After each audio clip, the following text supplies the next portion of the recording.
Right,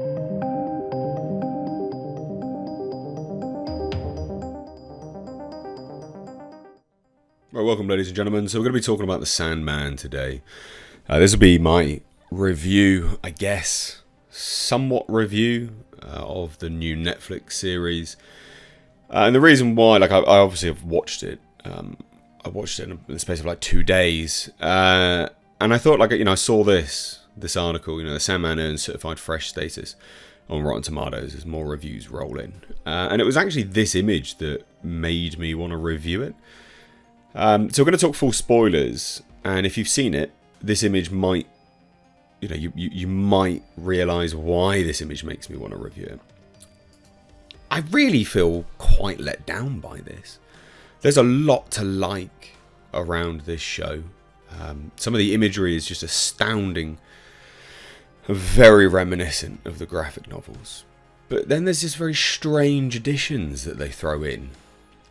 Strange retcons that they throw in, and you can see that they're trying to be like the comics or graphic novels, but then also trying to distance themselves in the most obtuse way. So Tom Sturridge plays Dream, and he plays him I think he makes a good Dream. This is an actor who I'd never really heard of before, but I think he did a really good job. He's quite compelling, quite subdued with his performance. And obviously he is the centerpiece to the whole thing.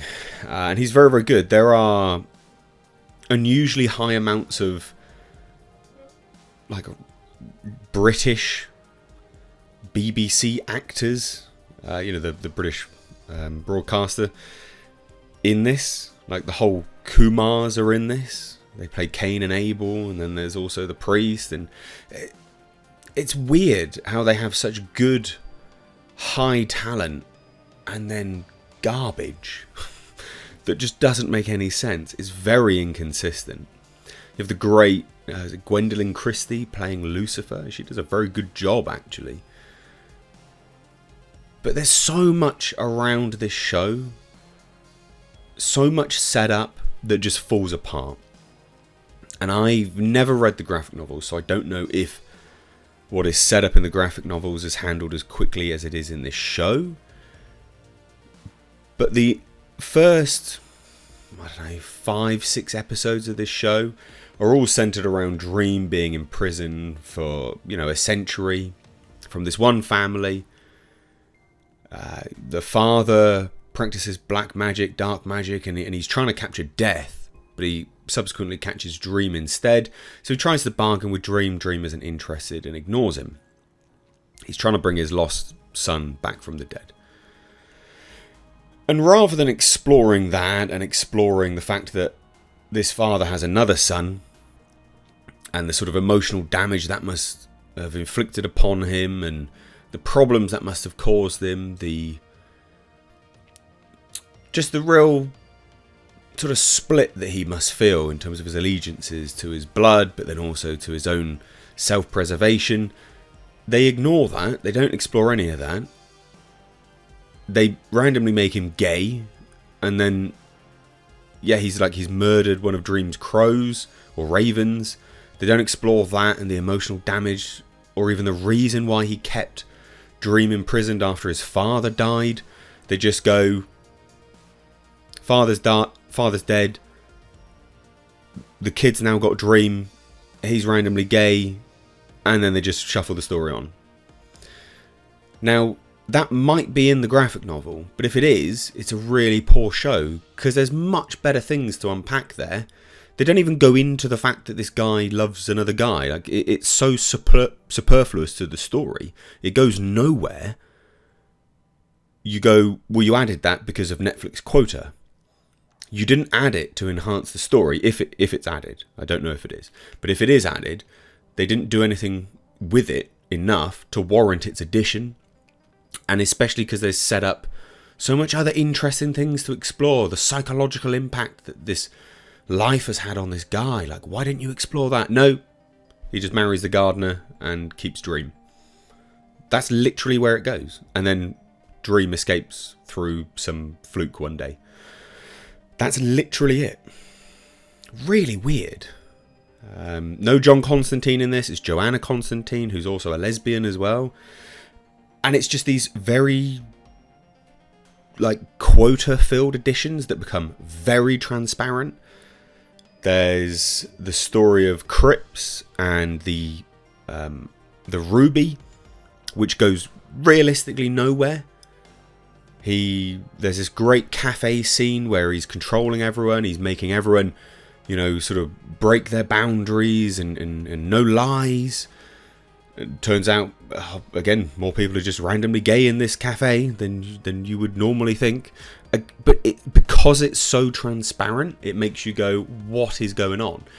Now, I don't care about homosexuality in shows. Like, I genuinely couldn't care less. But it has to serve a point, Like, it has to serve a purpose. And I feel like the stuff in this show doesn't. Now, I could be wrong, and I'm sure I'll get a bunch of hate for it. But that's just how I see it. I don't see it benefiting the show. And by the way, like, this also goes for heterosexuality in the show as well. I don't believe if it was the other way, it would have benefited the show in any way, shape, or form. There are far more compelling narratives to tell, which they squandered on what I perceive to be weird Netflix quotas. So, a bit disappointing. The effects are great, and it sort of it builds.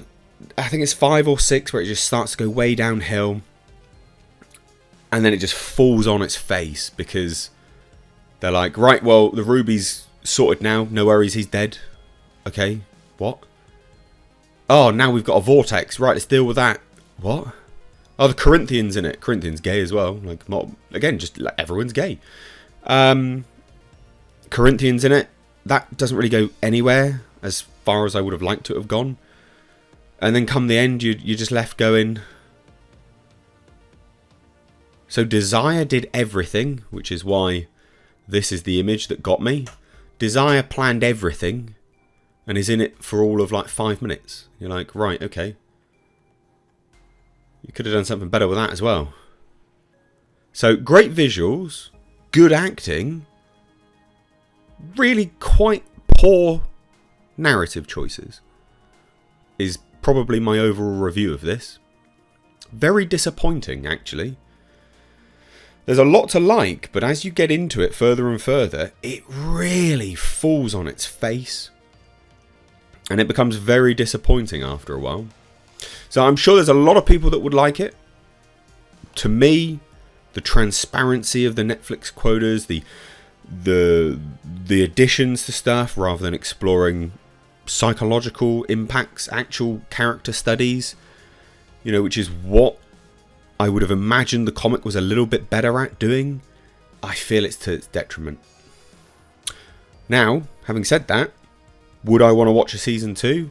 Probably, if they improve it a little bit more. Now, there's this great sort of sequence of events where Dream meets up with this guy that's been given immortality every 100 years.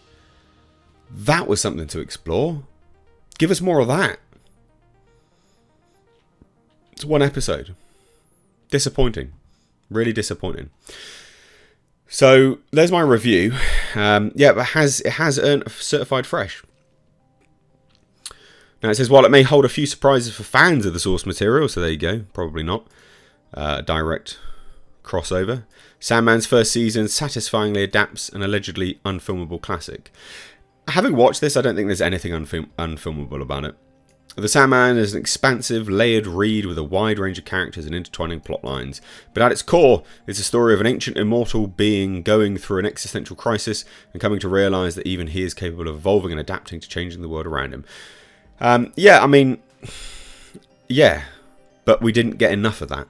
This is what I mean, like, at its core, it is the story of Dream coming to terms with his own self and what his purpose is in the world after being captured and his sort of disenfranchisement from it all. And they didn't really explore it properly. And I think that's really disappointing as a result of that. So it could have been better, I think. I think it could have been much, much better. But let me know what you think down below. Cheers. Take care. Also, ladies and gentlemen, consider checking out my Teespring store. Supporting the channel via this way does go a long way. But also, not only that, you do get to wear some awesome merch. These are one-of-a-kind designs designed for me by my graphic designer. We, of course, have our Clown World line, which is in mugs, hoodies, t-shirts. We've got Space Jeebus. And then for something a little bit different, we, of course, have right down at the bottom right here, we have our Pulsar GTIR. Also, ladies and gentlemen, consider checking out and supporting my second channel, which is Car Nonsense. This is a vlog and car channel. You can find links to this in the description box along with my Teespring. Please do consider supporting.